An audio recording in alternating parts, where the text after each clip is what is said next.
This is a patient referred in for replacement of an LAL lens in the reverse optic capture configuration. Here's a vitreous strand to the cornea and an UGG syndrome with pigment on the lens and iris transillumination defects. The goal here is going to be to remove this lens and replace it with a new lens in the reverse optic capture configuration and do a vitrectomy and clean up the iris adhesions. So here we're injecting dilute triamcinolone into the anterior chamber to stain for vitreous. And there's a vitreous strand as we've seen, and we're going to go ahead and cut that. We're using anterior infusion here because if we use posterior infusion, the chamber will shallow. So here we go ahead and carefully cut this vitreous strand with the vitrector, put viscoelastic into the anterior chamber, and you can see that there are iris adhesions here that are very strong to the capsule peripherally, and we're going to need to break these, and I cannot do this with blunt dissection.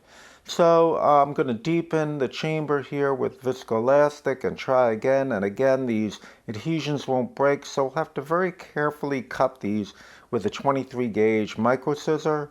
So here you can see I'm lifting up the iris away from the capsule and carefully cutting it, trying to cut the thinnest part of the adhesion so I don't damage the iris sphincter or the capsule.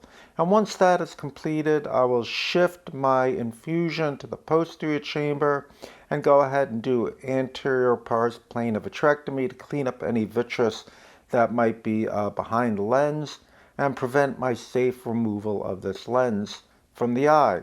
So we've removed the anterior vitreous, and now we're going to go ahead and try to take out this lens. Now the haptics are incarcerated within the capsular bag, and the optic is on top of the anterior capsule. So I'm going to try to go ahead and inject some viscoelastic to separate the anterior and posterior capsule leaflet and free up the haptic. And I'm able to do it here on this side. The other side was just too socked in. So here I'm going to go ahead and try to pull this haptic out, but it's really quite incarcerated, and I'll disinsert the bag if I keep trying to do this. So I've made a decision that I'm going to go ahead and just amputate this haptic, as you see here, using that same 23 gauge micro scissor. I'm going to just push the optic a little bit and then cut the haptic optic junction. So that frees up the optic on that side, and then this haptic will just easily slide out because I was able to create separation of the anterior and posterior capsule on this side to free up this haptic. So now I'm going to put the lens in position where I can start cutting it.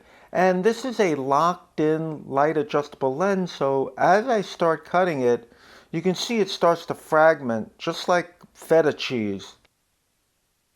And if I keep cutting this lens and trying to take it out, I'm afraid that some of these fragments might fall posteriorly. So I'm going to put my silicone 3-piece lens, my replacement lens, and the sulcus here to act as a barrier so I can complete the removal of this LAL and cut it into pieces without worrying about these little fragments and shards falling into the back of the eye. So I'm going to rotate the lens, grab the lens on the periphery of the optic, and just cut away here and take this lens out in multiple pieces. These pieces are very thick. This is a very thick lens, so I have to cut it into multiple pieces to get it out through a smaller 2.75 millimeter incision. I go ahead and pull out these remaining little shards and use the vitrector to clean up the rest of them. Now I'm going to place this lens in the reverse optic capture configuration. I'm moving it from the sulcus behind the capsular bag remnant, and I'm going to grab the haptic with a micro forceps through the pars plana. And then using the other hand with a micro forceps through the limbus, I'll levitate the optic through the anterior capsule and bring the optic up into the reverse optic capture configuration with the haptics behind the anterior capsule and the optic in front of it. I'm testing it to make sure this is nice and secure, and it is. I'm now going to inject triamcinolone into the vitreous cavity to stain vitreous and complete the vitrectomy. And this patient does not have a posterior vitreous detachment, And I feel that if I don't induce a posterior vitreous detachment, he'll get a PVD in the near future and then have floaters and risk of retina issues. So we're going to go ahead and stain the vitreous and induce a PVD here.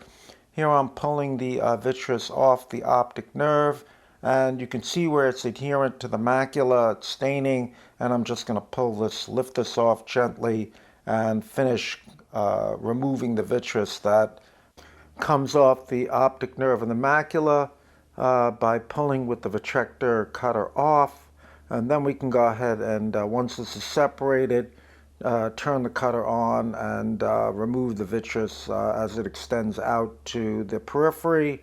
Once this is completed, I'm going to return my attention to the anterior segment, remove the viscoelastic from the anterior chamber using anterior infusion, place Myocol to constrict the pupil.